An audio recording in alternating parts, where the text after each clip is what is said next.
Hello, everybody. It's good to be here in the land of the free.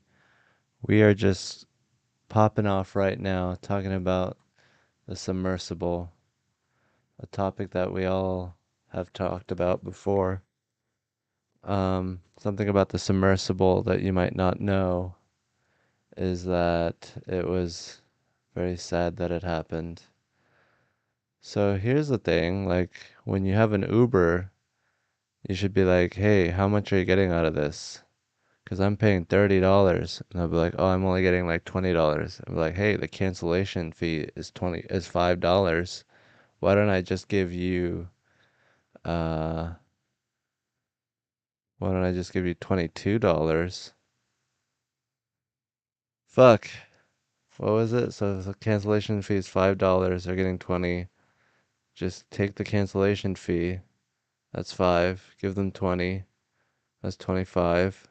And then you cut out the middleman. You can even throw in $4 extra, save $1 just to cut out Uber out of the whole thing. But then Uber's probably gonna get mad, and if you have too many cancellations, they're gonna know what's up. But on the short term, this is something that we should all do because they're basically just a fucking um like a get together. Just put people together. It's just like, hey, you meet this person here, and that shouldn't be taking like 25% of the profits. That's just doesn't even seem like it's that hard to do. But I guess they have the market share and all that. I heard they're going to make a movie about the submersible, directed by James Cameron. It's going to be called Titan, and the nude scenes are going to be between the Pakistani dad and his son. So they're going to be fucking each other. It's going to be a short film because not a lot happened on that trip. It's going to be mostly on the boat before they get there. That's where all the fucking happens. If my head is upright for too long, then my neck starts hurting. So, yeah, let's take a minute to um thank the people that are doing deep sea diving and submersibles so that we could enjoy watching the news stories about when they die.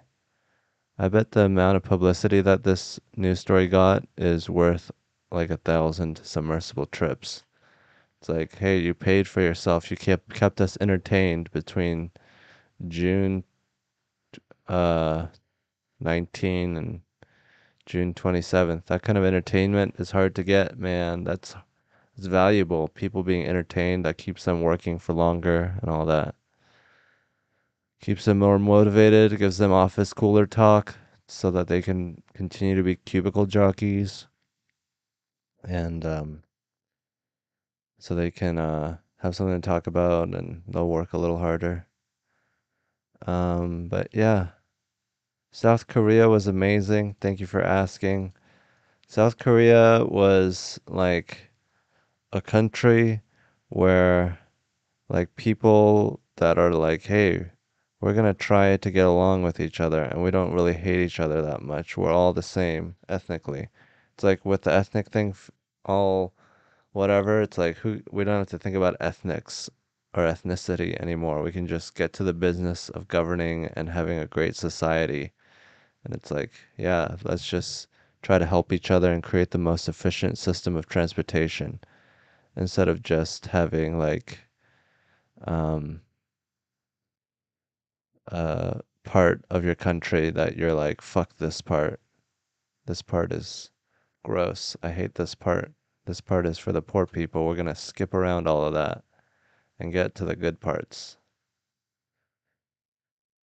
So that all the white parts of the country are connected and you can pass over all the black parts. Like it's so crazy that America is a country where that's like actively torturing parts of itself so that they can continue to live off of them. They're like, we can give you more, but that's not really what this is about. It's about us, and we're gonna give you less, even though we could give you more, just because we don't want you to get too comfortable. Artificial scarcity. Are you married? How old are you? I'm not married. I think marriage is great um, if you get divorced, but I don't really think people were meant to be with the same person that they were with when they were 18. Whenever I see someone who's been married to the same person since they were 18, they just feel like they're in a bubble, like there's like a film between me and them. It's like, hello, can you hear me? They're like, yes, yes, I'm living a fantastic life. It's like, are you though? That's plastered on smile. They're just like, everything's fine and happy. It's like, this isn't realistic. You just have to tell yourself that your life is perfect because if it wasn't, then you've been missing out on a lot and you have a lot more work to do to catch up. But yeah, I think like being married to the same person since you were young is sort of like you didn't get to live your life. Um, yeah, it's just sort of like so much of the world was cut off from you. Your primary USB port was occupied by another slot. You couldn't stick it into other USBs and download the information from their vaginas. You're still using floppy disks.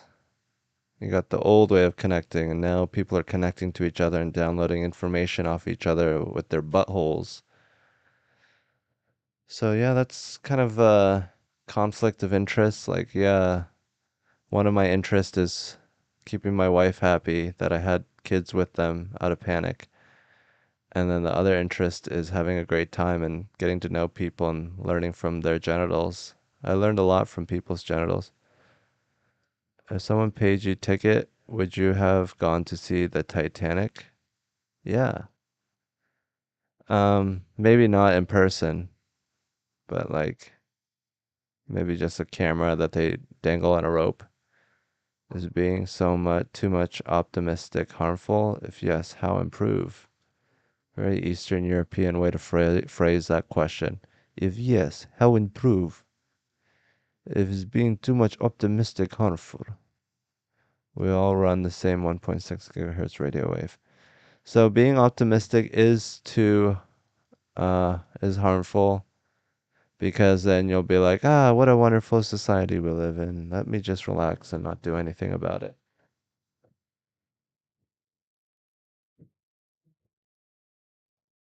And then you have to justify the horrible things that go on in society. You're like, this is a great society. And the black person that just got murdered, that's also a part of it because that's important because he deserved it. And if people deserve it, you should be able to murder them. And then you have to justify all the horrible things that are going on in the world that you have to have be optimistic. It's just so limiting to be like, I have to be happy. No matter what happens, my happiness is going to be paramount. Then you're like sacrificing logic and reality just to make yourself happy. And it's like so fucked up because then you can't observe reality. You're like, ooh, that's kind of ugly and gross. I'm not gonna download that information because I need to be happy and that makes me sad. So then it's like you can only parse certain information, only things that make you feel good, and you know, you can't download things that are gonna make you sad. It's like if you can be sad, then you can download so much more information, and maybe things that initially seem sad can have like some happiness to it. But just like going off your emotions and trying to be optimistic all the time is kind of, it's like it's so needy that your ability to, you know, take in reality and understand reality is impaired by your need to be happy. So yeah, you shouldn't be too happy, but you also shouldn't be too sad and depressed because if you're too sad and depressed, then you're like, oh, I get happiness from being sad. And if something is sad, that means I was correct about everything, and all the people that were happy were incorrect. So everything I see needs to be sad because that'll make me happy. Everything is about happiness at the end of the day. And if you're trying to be too happy, then you're a bad person because you should be able to be sad. You shouldn't just have to be happy all the time because sometimes your happiness gets in the way of other people's happiness. And if it's all about happiness, then what is it really about? Well, I just think like happiness shouldn't be the end goal. It should be a byproduct of doing other things. And if you're just pursuing happiness, you're just pursuing the dopamine rush and the drug instead of actually what the happiness is supposed to be for, which is a signifier of other things. Wealth of the top 10 players in the NBA is worth more than dozens of countries. Now that's truly wealth disparity, and racism is not the issue. What? So, I mean, you can have a country where you pay 10 players in the NBA a lot of money who happen to be black and also have horrible wealth inequality and racism. Just because there are 10 black people making lots of money doesn't mean racism doesn't exist. Is being too much be more realistic. Someone said, nice glasses, very Korean, thank you. Yeah, I got pretty Korean glasses. Are you guys hearing that? I think there's a party going on in my house, which is crazy. I really wish that wasn't happening. I want to be the only thing being vibrant in my house. I don't want there to be conflict and fightings between my energies.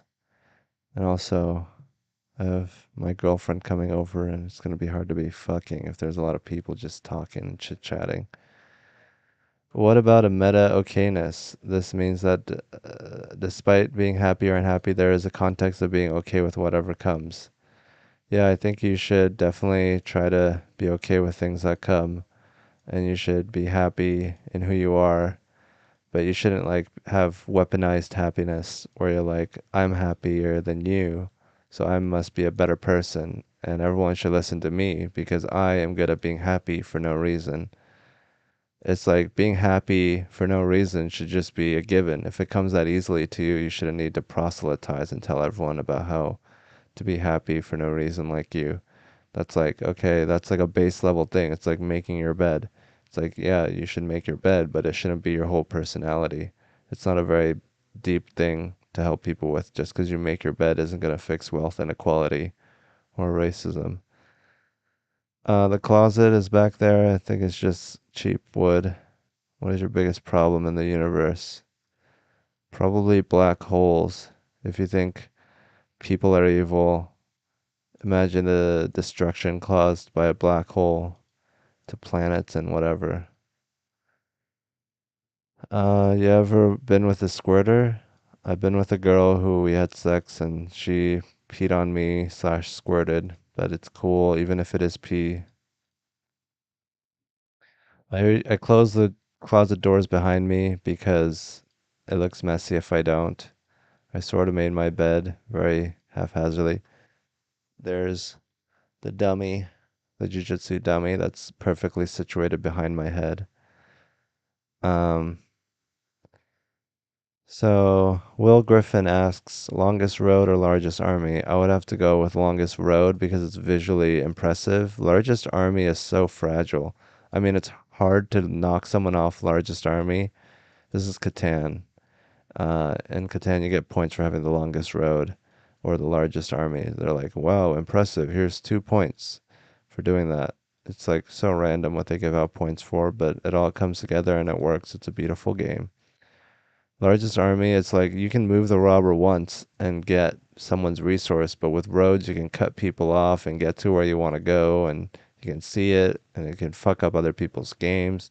The robber is useful. You can fuck up people's games with it, but also there's so many sevens rolled that your robber is going to be minimized in certain games. But yeah, I like playing development cards because it's trickier, it's sneakier. It's not as obvious of a way to play, and it shocks newbies. But other than that, it's like just another style of playing. Some scientists say the Tunguska event was a tiny black hole that hit the Earth at the speed of light, and it's the exit point. Exit point, like a butthole, like the universe's butthole. Are you on Rumble with Tim Dillon and Danny Polshuk? Rumble, is that like a right wing independent social media network? Because I'm not on Rumble. Is Bad Zoomer trying to get me on Rumble? I'm not really right wing, but if you guys are okay with me shouting communist propaganda, I'll join any network. I kind of need a structure because without structure, I don't really get off my ass. It's hard for me to do things without structure. So that's what a good thing about a company is because I'm like, I'm all natural. I'm an organic podcaster. I only podcast when I organically feel like it, and then I never do it because I never feel like doing it. Even though I have a podcast studio in my room and in my house, it's just like, I don't know. I never get around to it.